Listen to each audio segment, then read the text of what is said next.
अस्सलाम वालेकुम। सना यूसुफ टिकटॉकर जो कल इस्लामाबाद में कत्ल होगी और लोग कैसे कैसे कमेंट्स कर रहे हैं, अच्छा हुआ, गंद खत्म हो गया, ये हो गया, वो हो गया, फलां फलां एक्स्ट्रा एक्स्ट्रा।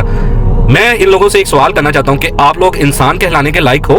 आप में इंसानियत खत्म हो गई? और भाई अगर वो कुछ गलत कर रही थी या कुछ वो वर्गल कर रही थी तो आपके पास ऑप्शन था कि आप उसकी आईडी को स्किप कर दो या उसकी आईडी को रिपोर्ट कर दो या उसको ब्लॉक कर दो कि वो आपके पास उसका कंटेंट ना आए। किसने हक दिया आप लोगों को कि आप उसके मरने के बाद ये तंज करो? वो उस दुनिया से चली गई है। और किस ने हक दिया कि इंसान को कत्ल कर दिया जाए? और तुम लोगों में इंसानियत भी है कि नहीं? यही कुछ वर्गल हो रहा तो कोई लड़की आके लाइव पे बैठ जाए तो आप वहां पे वाह जी वाह, ये तो वो, उस टाइम आपके अंदर गैरत नहीं जागती?